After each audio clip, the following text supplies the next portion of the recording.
Sorry organic नाही, physical केमिस्ट्रीचा solution हा second topic आहे. ठीक आहे. नाव सोल्युशन आपण डिस्कस कसा करायला आलो ते बघूया. हे बघा, जो मॅटर आहे तो depending upon chemical composition. Depending upon what? Depending upon what? Chemical composition. Matter depending upon chemical composition mainly दोन टाइप मध्ये क्लासिफाय केला जातो.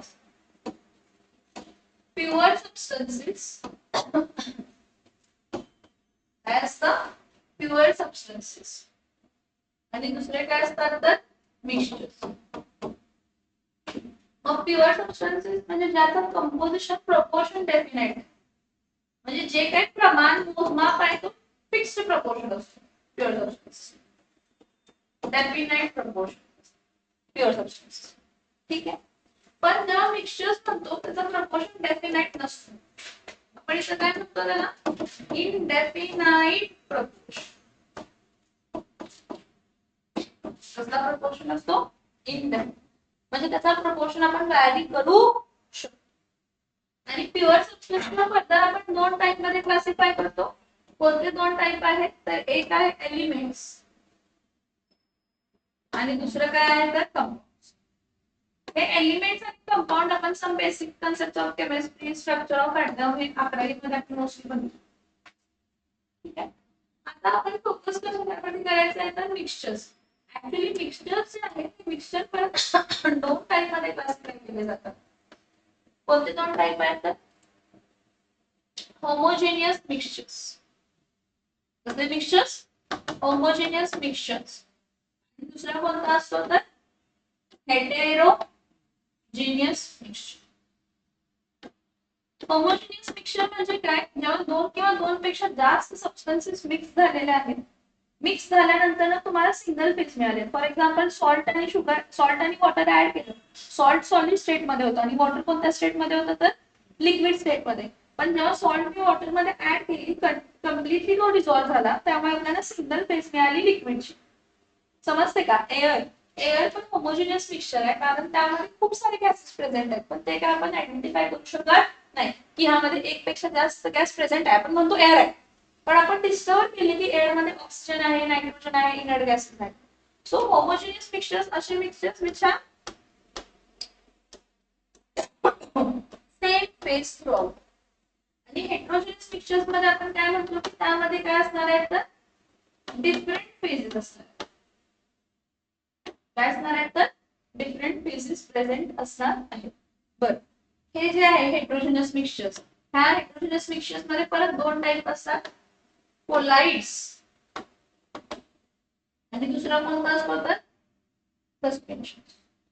आणि कोलाइड्स आणि सस्पेन्शन आपण स्टडी केले सरफेस केमिस्ट्री मध्ये 11वीचा जो टॉपिक होता सरफेस केमिस्ट्री, त्या सरफेस केमिस्ट्री मध्ये आपण काय डिस्कस केलं? कोलाइड्स आणि काय डिस्कस केलं तर सस्पेन्शन. आता आपण फोकस कशावरती करायचा आहे तर होमोजेनियस मिक्सचर. होमोजेनियस मिक्सचर मध्ये एकच प्रकार असतो, तो कोण असतो तर ट्रू सोल्युशन्स, किंवा आपण याला काय म्हणतो तर सोल्युशन.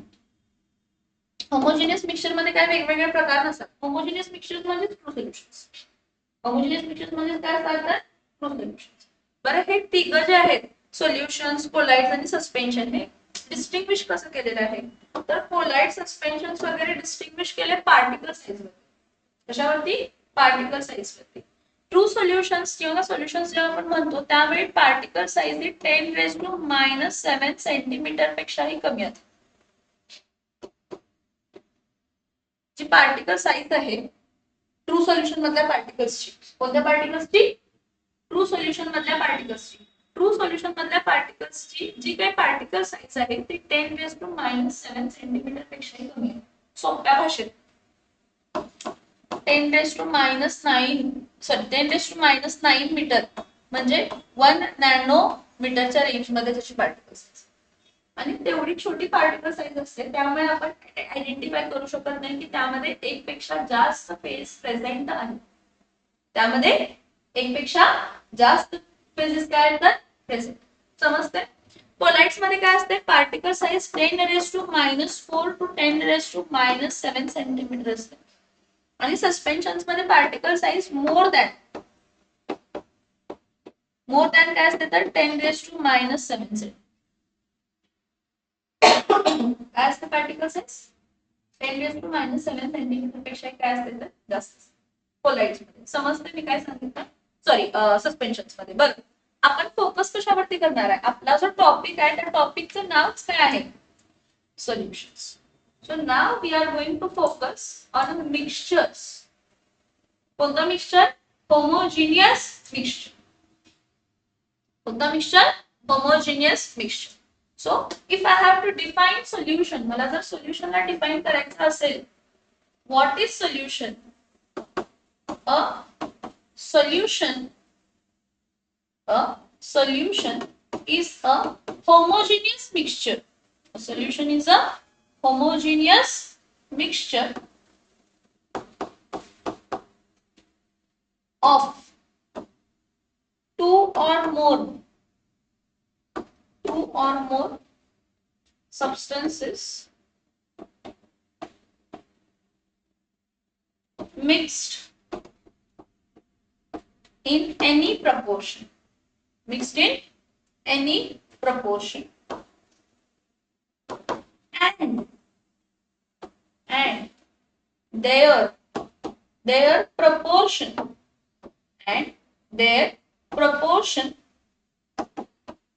can be varied. त्याचा जो काय proportion आहे ते मी चेंज करू शकते, कमी जास्त करू शकते. And their proportion can be varied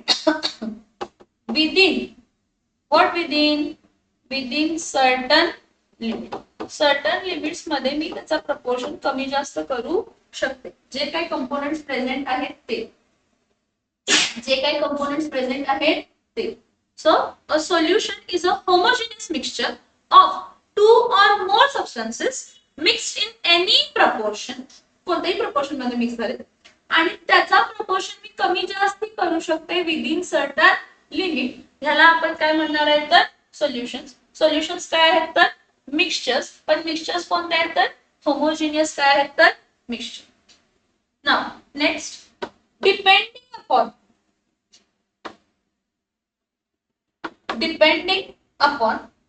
the number of components. Depending upon the number of components, solutions are classified as. How it is classified? It is classified as a binary solution.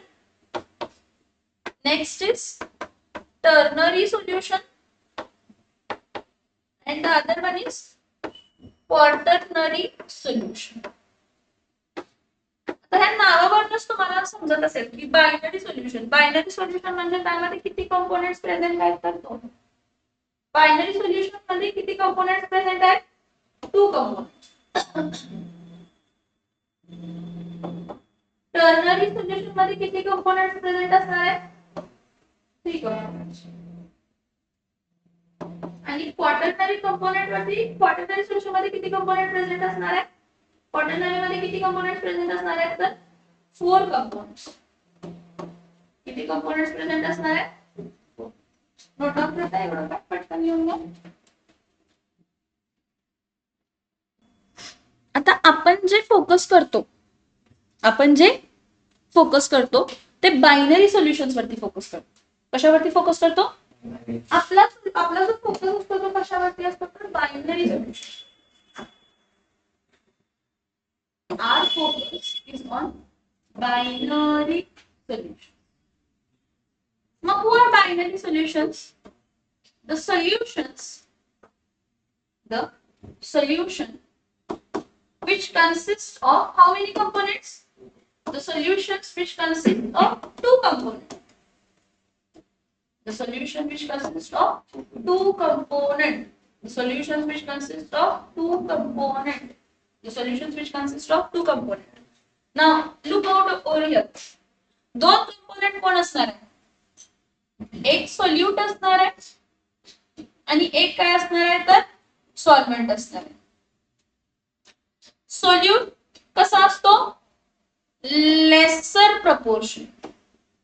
Solute कसा असतो, laser proportion. आणि solvent कसा असतो, larger किंवा greater proportion. Larger proportion म्हणा, greater म्हणण्यापेक्षा larger जरा चांगलं वाटतं, लार्जर प्रोपोर्शन. ठीक आहे. ह्यामध्ये थोडे फॉर्म्युलाज आहेत जे तुम्हाला 11वीला झाले. ठीक आहे, पण आपल्याला यावेळी लागणार आहे, त्यामुळे आताच ते सांगते ह्याच लेक्चरला. कधीही तुम्ही जेव्हा सोल्यूट घेणार त्या सोल्यूटला कंपोनेंट बी म्हणायचं बाळांनो. सोल्यूटला काय म्हणायचं? कंपोनेंट बी किंवा कंपोनेंट 2.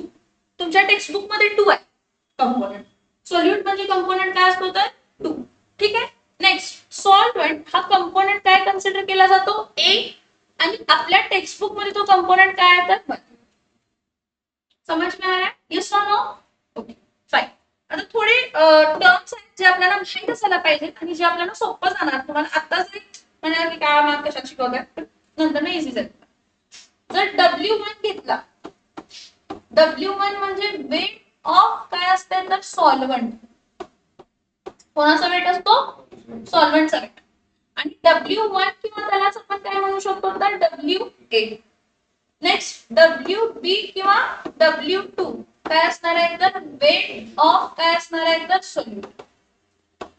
वेट ऑफ काय असणार आहे तर सोल्यूट. ठीक आहे. ठीक आहे. आता कॅपिटल M1 किंवा MA हा आणि कॅपिटल M2 किंवा MB हे मोलार मास झालं. काय झालं? हा मोलार मास ऑफ काय असणार आहे तर सोल्यूट. आणि हा M2 म्हणजे काय असणार आहे तर मोलार मास, सॉरी सोल्यूट नाही सॉल्व्हंट. हा मोलार मास ऑफ काय असणार आहे तर सॉल्व्हंट. आणि M2 म्हणजे मोलार मास ऑफ काय असणार आहे तर बरं वाय दिस आर इम्पॉर्टंट. हे काय इम्पॉर्टंट आहे असं का म्हटलं असेल? हे काय टर्म जे आले ते नंबर ऑफ मोल्स फाइंड करायला, कारण आपण पुढे कॉन्सन्ट्रेशन ही टर्म बघणार. काय टर्म बघणार आहे? कॉन्सन्ट्रेशन. मग कॉन्सन्ट्रेशन काय असते? कॉन्सन्ट्रेशन इज इक्वल्स टू काय असते तर number of moles divided by volume of solution in liters. Now this concentration is molarity. कारण आपण कॉन्सन्ट्रेशनच वेरियस वे मध्ये काय करतो तर वापरत असतो. तर ही molarity concentration is measured in various forms ते पण दाखवते.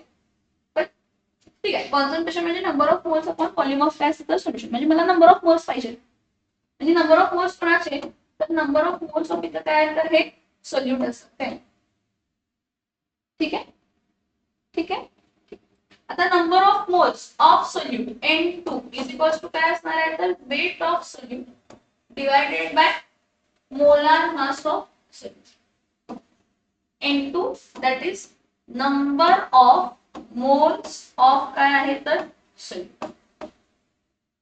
आणि N2 number of moles of solute is weight of solute divided by molar mass of काय आहे तर solute. Next N1 काय आहे तर W1 upon काय आहे तर M1. W1 upon M1 number of moles of काय असणार आहे तर solute. number of moles of काय येणार आहे तर समझ में आ रहा है? N1 आणि N2 हा म्हणजे इथंच N2 म्हणजे काय असणार आहे तर NB आणि N1 म्हणजे काय असणार आहे तर NP. येते लक्षात मी काय सांगितलं? जो काय तुमचा सोल्युशन बनला, जो काय तुमचा सोल्युशन बनला तो सोल्युशन कशापासून बनला? सोल्यूट प्लस काय बनला तर solvent. Now we are going to use various terms. We are going to use various terms to denote the solution. तो solution कसा? एका केस मध्ये मी काय म्हणू शकते की सोल्युशन कसा आहे? डायल्यूट सोल्युशन आहे. थोड्या केसेस मध्ये मी म्हणणार आहे की सोल्युशन कसं आहे तर कॉन्सन्ट्रेटेड सोल्युशन आहे. थोड्या केस मध्ये मी म्हणते की सोल्युशन जो आहे तो कसा सोल्युशन आहे तर ऍक्वस. AQ म्हणजे काय तर AQ म्हणजे काय तर ऍक्वस. किंवा थोड्या केसेस मध्ये मी काय म्हणणार आहे कसला सोल्युशन आहे तर नॉन ऍक्वस. कसला सोल्युशन आहे? कसला सोल्युशन आहे? Non aqueous. थोड्या केसेस मध्ये सोल्युशन ऍक्वस आहे, थोड्या केसेस मध्ये नॉन ऍक्वस. थोड्या केसमध्ये डायल्यूट सोल्युशन, थोड्या केसमध्ये कॉन्सन्ट्रेटेड सोल्युशन. हे बघा, डायल्यूट सोल्युशन म्हणजे काय, wear solute is very less compared to what? Solute is very less compared to solvent. Solute is very less compared to what? Solvent. That solutions are which solutions? Dilute solutions. Okay. Now concentrated solution, where solute is measurable. कमी नाहीये, measurable आहे. Solute is measurable but never, what never? Never greater than solvent. तुमच्या solvent पेक्षा solute असू शकतच maximum amount आहे. त्याला एक understanding साठी एक हे पण बघूया. इथं हा कंटेनर आहे, ठीक आहे. ह्या कंटेनर मध्ये मी काय घेतलंय तर तुमचं जे काही सॉल्व्हेंट आहे ते घेतलेलं आहे. हे सॉल्व्हेंट पार्टिकल्स आहेत बाळांमध्ये. हे जे काही पार्टिकल्स आहेत ते कसले पार्टिकल्स आहेत तर सॉल्व्हेंट पार्टिकल्स.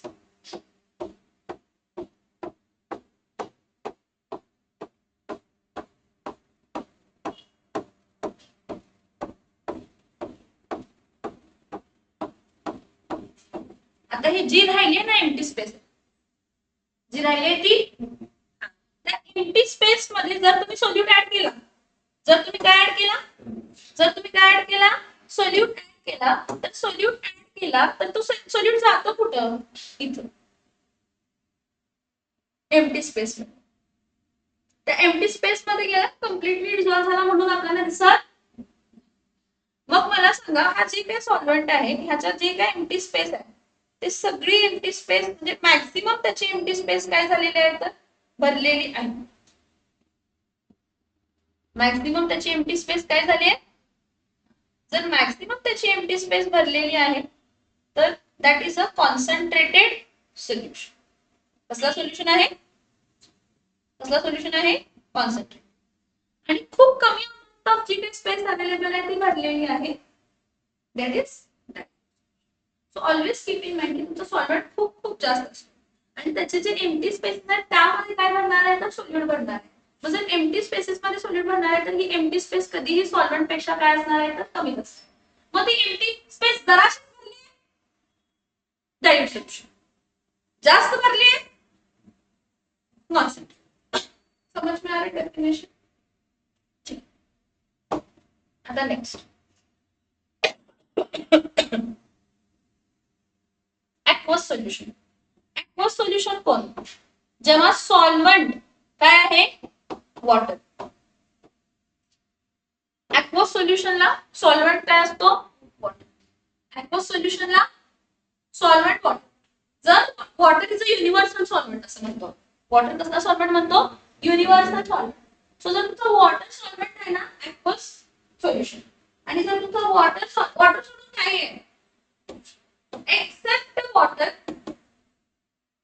कोणीही तुमचं सॉल्व्हेंट आहे, एक्सेप्ट वॉटर कोणीही तुमचा काय आहे तर सॉल्व्हेंट आहे. कोणी सॉल्व्हेंट आहे, कोण असू शकतो, बेन्झीन असू शकतो, कार्बन डायसल्फाइड असू शकतो, कार्बन टेट्राक्लोराइड असू शकतो. त्याला आपण कसलं सोल्युशन म्हणणार आहे तर नॉन ऍक्वस सोल्युशन. कसलं सोल्युशन म्हणणार आहे, कसलं सोल्युशन म्हणणार आहे, समझ में आ रहा है? यस और नो, यस और no, are you getting this, any doubt in this? Note down करून घेता, पटपट लिहून घ्या, जे आहे ते पटपट लिहून घ्या. ठीक, आपण जे डिस्कस करणार आहे ते बायनरी सोल्युशन्स बद्दल स्टार्ट करणार आहे. सगळ्यात पहिला आपण बघूया कॉन्सन्ट्रेशन.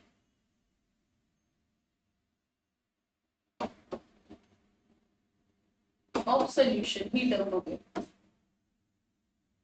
कारण ह्याचे फॉर्म्युलाज आपल्याला पुढे लागणार आहेत म्हणून मी हे दाखवते.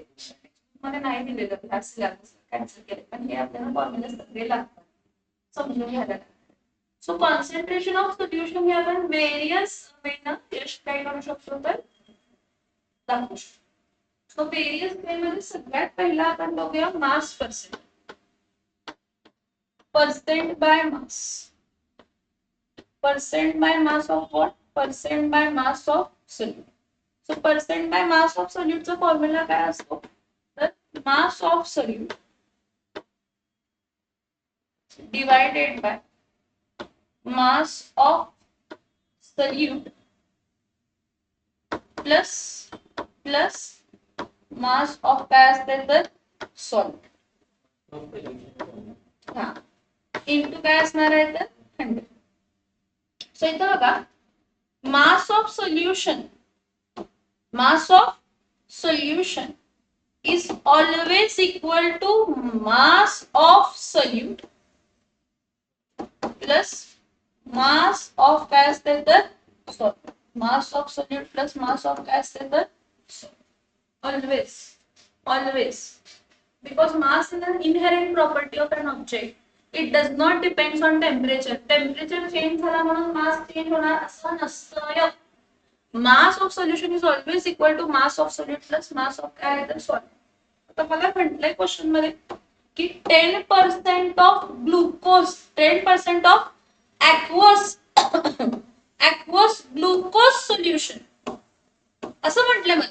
10% of काय म्हटलंय aqueous glucose solution. म्हणजे मला हे माहिती असलं पाहिजे की ग्लुकोज आहे हे 10% आहे. मग राहिलेला कोण असणार आहे aqueous सोल्युशन आहे म्हणजे वॉटर. वॉटर किती टक्के आहे तर 90%. 10%, 90%, 100%, 100%, 100 ग्रॅम. 100 ग्रॅम म्हणजे ग्लुकोज किती ग्रॅम आहे 10 ग्रॅम आणि वॉटर किती ग्रॅम आहे तर 90 ग्रॅम. समजलं लॉजिक मी काय सांगितलं? Yes or no? मला म्हटलंय हे percent by mass of solute is mass of solute divided by mass of solute plus mass of solvent. आणि मी काय म्हटलं mass of solute plus mass of solvent is always equal to mass of solution. तुम्ही जे numericals बघणार आहे त्यामध्ये म्हणणार 10% aqueous solution of glucose, 5% aqueous solution of nitric acid किंवा this percent of solute is dissolved in benzene. Percent त्यावेळी 100% consider करायचं. 100% मध्ये जे टक्के दिले ते मास ऑफ सोल्यूट झालं ग्रॅम्स मध्ये आणि राहिलेला स्वतःचा मास आहे तर सॉल्व्हेंटचा मास सॉल्व्हेंट. कोणाचा मास आहे सॉल्व्हेंट. समजतंय? Yes or no? ठीक. नेक्स्ट आता मास ऑफ सोल्यूट नंतर ना next concentration term is percent by volume of solute. Percent by volume of what solute. आता जेव्हा मी percent by volume of solute म्हणते तर काय असते volume of solute divided by volume of solution into 100. मग तुम्ही म्हणाल ना volume of solute plus volume of solvent is equals to volume of solution का नाही लिहिलं तर volume temperature dependent quantity. Temperature वाढलं तर सॉल्व्हेंट वाढू शकतो किंवा जी काही अवेलेबल स्पेस आहे त्यामध्ये सोल्यूट जाऊन बसणार आहे.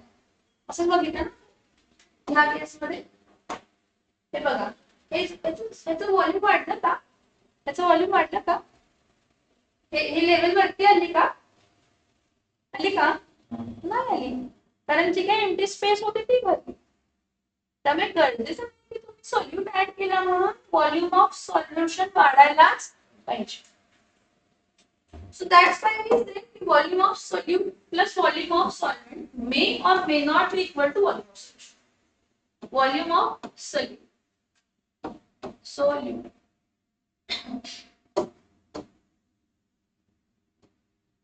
Volume of solute plus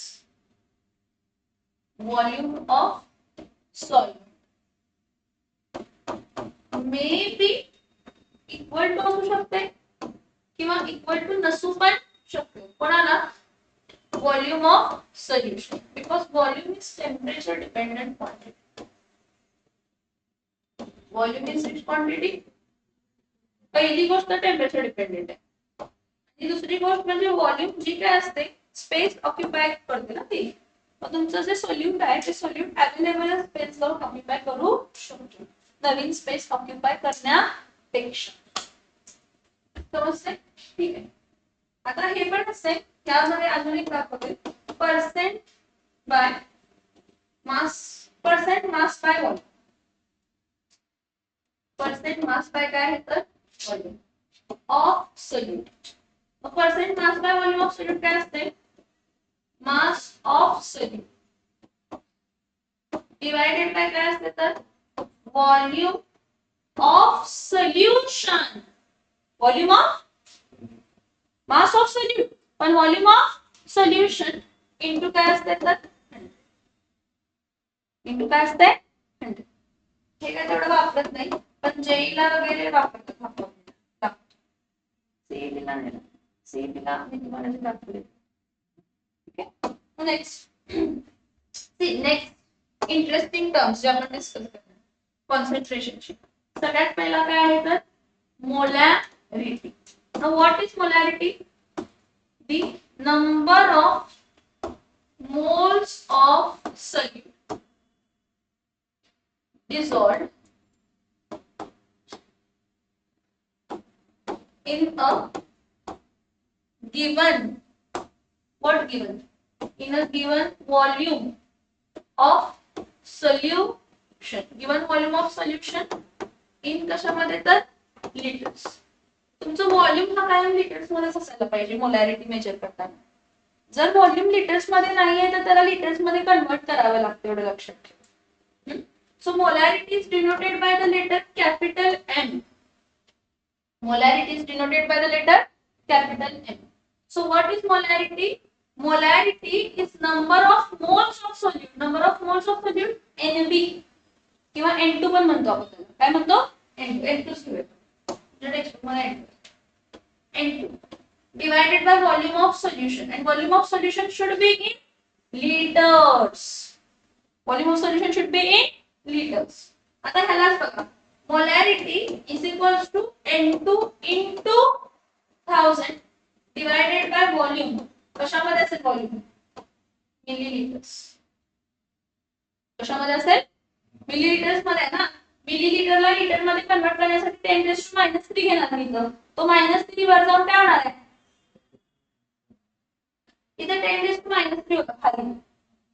वरती जाऊन काय होणार आहे? समज मिळालं आहे? आता परत ह्यालाच molarity is equals to number of moles म्हणजे काय असते? Weight of solute divided by molar mass of solute into volume of solutions in litre. Molarity is equals to weight of solute divided by molar mass of solute into volume of solution. Volume of solution कशामध्ये आहे? Millilitres मध्ये असते. तर याला multiply by काय करणार तर multiply by काय करणार? मल्टिप्लाय बाय काय करणार? 1000. मल्टिप्लाय बाय काय करणार? 1000. समजते? Yes or no? हे मोलॅरिटी झाली. पण मोलॅरिटी कशावर डिपेंड आहे? मोलॅरिटी कशावर डिपेंड आहे? Volume. Molarity depends on volume and volume depends on temperature. Temperature वाढलं तर व्हॉल्यूम वाढलं. व्हॉल्यूम वाढलं तर मोलॅरिटी कमी होणार. म्हणजे जर मी मोलॅरिटी ही टर्म कॉन्सन्ट्रेशन साठी वापरली तर आता इंडियामध्ये जो कॉन्सन्ट्रेशन आलाय तोच अंटार्क्टिक पोर्शनच्या एरियामध्ये येणार नाही. इंडियामध्ये कोल्हापूर राहू दे, तुम्ही दिल्लीला गेला किंवा राजस्थानला गेला किंवा काश्मीरला गेला, टेम्परेचर चेंज झाला, व्हॉल्यूम चेंज झाला, मोलॅरिटी काय होणार आहे? चेंज. कमी होईल किंवा जास्त होईल जे काय. समजते? सो मोलॅरिटी ला कमी प्रिफर करतात. आणि का कमी प्रिफर करतात? तर it is a temperature dependent quantity. It may very. So volume change, temperature changes, volume changes, molarity changes, which is suddenly unexpected. So to overcome this anomaly, the next term introduced is molality, and molality is denoted by small. Molality is denoted by small. This is defined as the number of moles of the number of moles of dissolved in what 1 kg of solvent. म्हणजे पर सॉल्व्हेंटच घ्यायचं, पण solvent कशामध्ये घ्यायचं, केजीच्या term मध्ये घ्यायचं. Solvent घ्यायचं, कोणत्या term मध्ये घ्यायचा, केजी. मग मोलॅलिटी स्मॉल एन ने डिनोट करतात. So molality is equal to number of moles of solute N2. Weight of solvent, weight of solvent काय असणार आहे, W1. W1 कशामध्ये, केजीज मध्ये. कशामध्ये, KGs.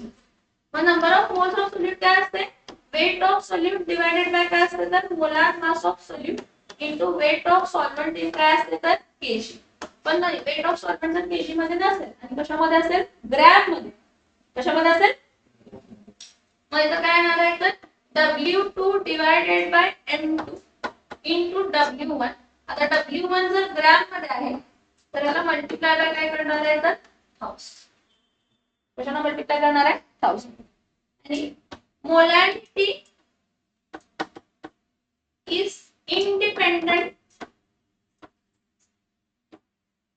Of volume, hence what, temperature. व्हॉल्यूमची इंडिपेंडेंट आहे म्हणजे टेम्परेचरची काय आहे तर इंडिपेंडेंट. त्यामुळे मोलॅलिटी रिमेन्स सेम. त्यामुळे मोलॅलिटी जास्त वापरतो आपण. कॉलिगेटिव्ह प्रॉपर्टीज जेव्हा डिस्कस करतो ना त्यावेळी एलिव्हेशन इन बॉइलिंग पॉइंट आणि डिप्रेशन इन फ्रीजिंग पॉइंटला मोलॅलिटी वापरतो. काय वापरतो, मोलॅलिटी. काय वापरतो, हा डेल्टा टीबी, डेल्टा टीएफ जे आपण बघतो ना.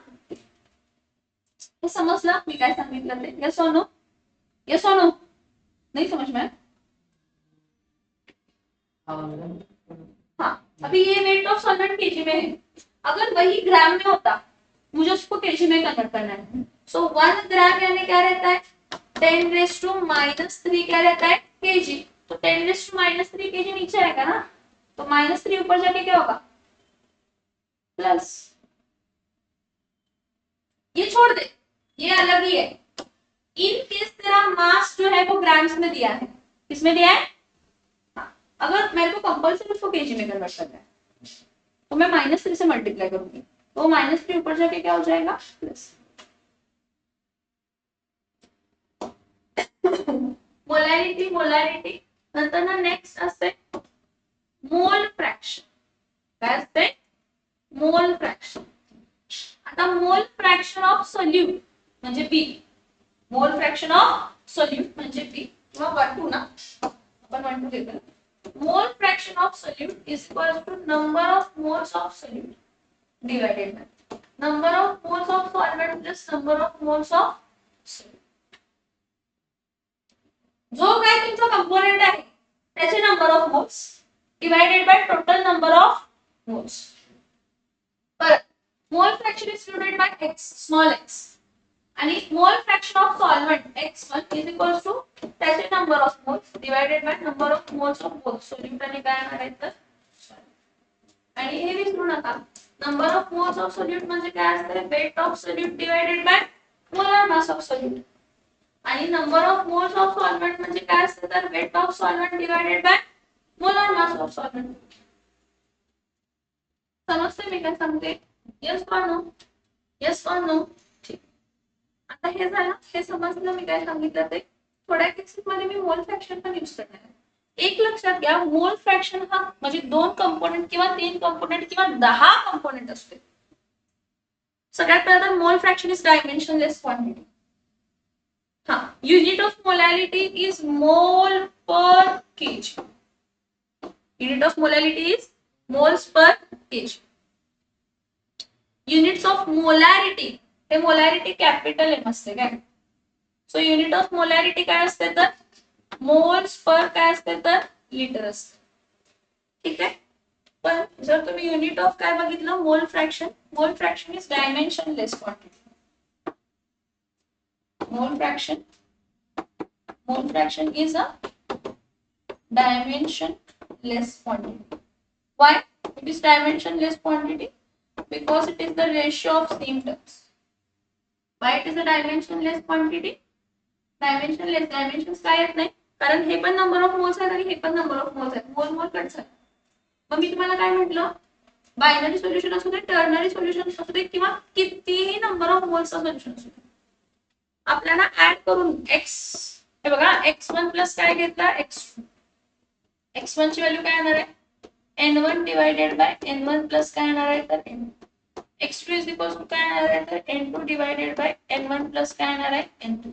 दोघांचा LHS काय, दोघांचं डिनॉमिनेटर काय आहे सेम, मग न्यूमरेटर काय होणार आहे add, so n1 plus n2, इथं परत n1 प्लस काय येणार आहे n2, हे सेम आहे ना पण ऍड झालं.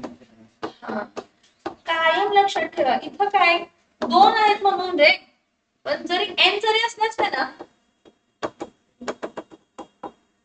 त्याचं मोल फ्रॅक्शन बनच असतं. काय असतं मोल फ्रॅक्शन समजतंय. आता नॉर्मॅलिटी असते, फॉर्मॅलिटी असते, अजून खूप काय आहे पण ते काय आपण बघणार नाही, जे तुम्हाला इम्पॉर्टंट आहे ते तुम्हाला मिळेल. ठीक आहे, कुठेपर्यंत लिहिलंय मला सांगा लास्ट में.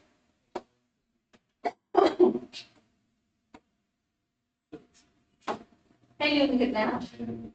Next concentration.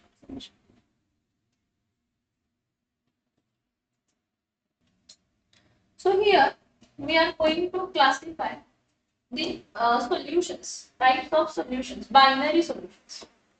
कसले solution आपण classify करायचे आहेत तर binary solution. आणि ह्या बायनरी सोल्युशन ना हे बघा माझ्याकडे तीन फेज आहेत, सॉलिड, लिक्विड आणि काय आहे तर गॅस. मी तीन वेळा सोल्यूट सॉलिड म्हणून घेतला आणि सॉल्व्हेंट चेंज केला, लिक्विड, सॉलिड आणि काय घेतला गॅस. कसं केलंय बघा हा येस. परत मी तीन वेळा सोल्यूट काय घेतला लिक्विड, पण त्या केस मध्ये सॉल्व्हेंट एकदा लिक्विड घेतला, एकदा सॉलिड घेतला आणि एकदा काय घेतला तर परत मी तीन वेळा सोल्यूट काय घेतला तर गॅस घेतला, आणि त्या केस मध्ये एकदा लिक्विड, एकदा सॉलिड आणि एकदा गॅस. कोलाइड्स असतात ना, कोलाइड्स काय असतात, कोलाइड्स मध्ये डिस्पर्स्ड फेज आणि डिस्पर्शन मीडियम म्हणून कन्सेप्ट असते. सेम चार्ट, सगळा चार्ट सेम, पण ह्या त्या कोलाइड्स मध्ये हे पॉसिबल नाहीये. कोण नाहीये, गॅस इन गॅस पॉसिबल नाही. लक्षात ठेवायचं विचारता सीईटीला. कोलाइड्स मध्ये ह्यातलं कोणते सिस्टीम पॉसिबल नाहीये, गॅस इन गॅस पॉसिबल नाही. कोलाइड्स मध्ये 8 पॉसिबल आहेत, 9 गॅस इन गॅस पॉसिबल नाही, पण सोल्युशन्स मध्ये 9 चे 9 पॉसिबल. म्हणजे solid dissolved in liquid, solid dissolved in solid, solid dissolved in gas. तसं liquid dissolved in liquid, liquid dissolved in solid, liquid dissolved in gas. तसं gas dissolved in liquid, gas dissolved in solid, gas dissolved in gas. हे तुम्हाला example CET ला विचारतात काय. पहिला बघा, सगळ्यात पहिला काय आहे, तुमचं सोल्यूट सॉलिड आहे आणि सॉल्व्हेंट, जी तुमची सॉल्व्हेंटची फेज असते ना, कोणती फेज असते, कोणती फेज असते सॉल्व्हेंट, जी तुमची सॉल्व्हेंटची फेज असते तीच फेज तुमची कशाची असणार आहे तर सोल्युशनची. सॉल्व्हेंटची फेज जी असते तीच फेज कशाची असणार आहे तर सोल्युशनची काय असणार आहे तर फेज असणार आहे. समजते का मी काय सांगते. सॉल्व्हेंटची जी फेज असणार आहे तीच सोल्युशनची, म्हणजे तुमचा सॉल्व्हेंट जर लिक्विड आहे तर सोल्युशन जो बनणार आहे तो कोणत्या स्टेट मध्ये लिक्विड. जर सॉल्व्हेंट जर सॉलिड आहे तर तुमच्या सोल्युशनची फेज काय असणार आहे तर सॉलिड, आणि जर तुमची सॉल्व्हेंटची फेज काय आहे तर सोल्युशनची फेज. आता बघा, जर सॉलिडला कशामध्ये डिसॉल्व केले तर लिक्विड, त्याचे example sea water. Sea water का, salt plus water, salt solute आहे आणि वॉटर काय आहे तर सॉल्व्हेंट, किंवा शुगर सोल्यूट आहे आणि वॉटर काय आहे तर सॉल्व्हेंट, शुगर सोल्युशन. त्यानंतर ना बेन्झोइक ऍसिड इथं दिलंय त्यांनी, पण ते बेन्झोइक ऍसिडचे क्रिस्टल्स असायला पाहिजे. काय असायला पाहिजे, बेन्झोइक ऍसिडचे crystals in benzene. Sugar in काय आहे तर water. These are the examples of solid dissolved in liquid. Who is dissolved in whom? Solid is dissolved in liquid. Then what will be the phase of solution? Yes, phase of solution is आता solid dissolved in solid. आता हे बनतात तसं, ह्या दोघांना वितळवतो आपण. जो काय मेटल आहे ना, कॉपर असते किंवा झिंक, ब्रास आपण बघितलं ना सबस्टिट्यूशनल इम्प्युरिटी डिफेक्ट मध्ये, झिंकला पण वितळायचं, कॉपरला पण वितळायचं. आणि कॉपर वितळलेल्या कॉपर मध्ये थोडस आपण झिंक ऍड आणि मग त्याला गार करतो, मग त्याला काय करतो गार, मग ते काय फॉर्म झालं सॉलिड. पण ऍक्च्युली वितळले. कोणता पण अलॉय बनवण्यासाठी ते जे काय मेटल आहे किंवा नॉन मेटल आहे त्याला पहिला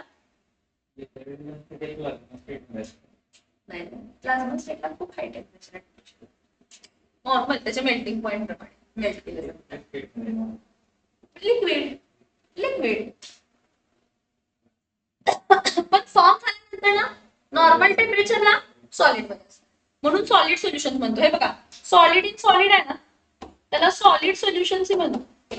आणि सॉलिड सोल्युशन म्हणजे कोण सांगा, अलोयस. सॉलिड सोल्युशन म्हणजे कोण असतात तर alloys. So solid in solid metal alloys such as brass. Brass मध्ये आपण काय वापरतो, कॉपर आणि काय वापरलं तर झिंक. मग ब्रॉन्झ, ब्रॉन्झ मध्ये आपण काय वापरतो, ब्रॉन्झ मध्ये आपण काय वापरतो, कॉपर आणि T. Next solid in gas. Solid in gas ला आयोडीन, आयोडीन क्रिस्टलाइज होते. सो आयोडीन इन काय असणार आहे तर एअर. आयोडीन इन काय असणार आहे, आयोडीन इन काय असणार आहे एअर. समजते. Next liquid in liquid. सगळ्यात बेस्ट सांगू का liquid in liquid, ethanol in water. आता कोण समोरचा पिणार आहे तो डिसाइड करणार की मला दारूत पाणी घालायचं का पाण्यात दारू घालायचं, तर तो डिसाइड करणार. So liquid in liquid. Milk in water is not an solution, it is an emulsion, it is a colloid. काय आहे तो, काय आहे तो colloid. Milk in water is not an example of liquid in liquid, it is example of colloids. ठीक आहे. So liquid in liquid. Gasolines, gasolines म्हणजे various gases जे असतात ना, व्हेरियस गॅसोलिन्स म्हणजे पेट्रोल, पेट्रोल असतं ना, डिझेल, कच्चं तेल, कच्चं तेल. हा ते कसं तेलाने रिफ्रॅक्ट म्हणजे फ्रॅक्शनल डिस्टिलेशन असं काय केलं जातं, त्यामध्ये तुम्हाला गॅसोलिन मिळतं. मग तो गॅसोलिन इन वॉटर किंवा इथेनॉल इन वॉटर. आता नेक्स्ट बघा लिक्विड इन सॉलिड. म्हणजे लिक्विड कमी प्रमाणात आहे आणि सॉलिड जास्त प्रमाणात आहे. हे एकच आहे अमालगम्स मर्क्युरीचे. जेव्हा अमालगम म्हणजे काय असतंय की जेव्हा मर्क्युरीला आपण एखाद्या मेटल मध्ये काय करतो तर add, it is an alloy only, it is an alloy only, but in this alloy your solid, your liquid is mercury. कारण लिक्विड मर्क्युरी मध्ये, मर्क्युरी जो असतो तो लिक्विड स्टेट मध्ये असतो, मर्क्युरी जो असतो कोणत्या स्टेट मध्ये असतो, liquid state. So amalgams of mercury with metals as mercury in silver. ठीक आहे. Liquid in gas. लिक्विड आहे कशामध्ये, गॅस मध्ये, म्हणजे गॅस जास्त प्रमाणात लिक्विड कमी आहे. क्लोरोफॉर्मिन, नायट्रोजन किंवा water vapours, water droplets condense होतात ती गोष्ट वेगळी आहे, पण ते पार्टिकल साईज खूप इम्पॉर्टंट आहे. जर एखादा वॉटर वेपर आहे 0.1 नॅनोमीटर साईज तर लिक्विड इन काय कन्सिडर करतो आपल्याला, समजते. ऍग्रीगेट्स पण असतात. ठीक आहे, नंतर बघा aggregates. Gas in liquid. So gas in liquid carbonated beverages. Thums Up खूप बोलावं म्हणलं की तसं करून बाहेर येते कार्बन डायऑक्साइड. काय आहे तो, carbon dioxide. Next gas in solid. Gas in solid this is a critical example we can say. तुमचं अनसॅच्युरेटेड हायड्रोकार्बन आहे CH2 डबल बॉन्ड काय आहे CH2, याला हायड्रोजन गॅस बरोबर ट्रीट, कोणाबरोबर CH3 सिंगल बॉन्ड CH3 मिळतं. पण हे हायड्रोजन गॅस जेव्हा ट्रीट केलं ना तर बॉन्ड ब्रेक करण्यासाठी आपण कॅटलिस्ट वापरतो, रॅनेनिकेल किंवा प्लॅटिनम किंवा पॅलेडियम. रॅनेनिकेल, प्लॅटिनम किंवा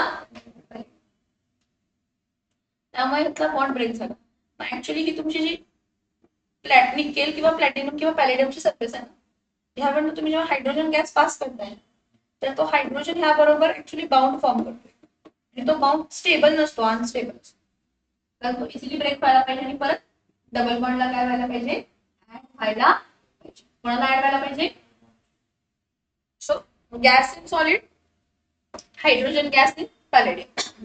आणि gas in gas pure air. कसली आहे, प्युअर, प्युअर, प्युअर नाही, प्युअर एअर. प्युअर एअर का तर एअर मध्ये डस्ट पार्टिकल्स पण असतात, मग ते डस्ट पार्टिकल कोलाइड्स मध्ये येतात. Dust particles in air is colloids. and pure air is an example of solutions. Pure air is an example of, and impure air is an example of colloids, because impure air will contain dust particles. Impure air will contain what? Dust particles. Heading taka. Types of solution. सगळं म्हणजे जे 9 type आहेत तेच. Types of solution.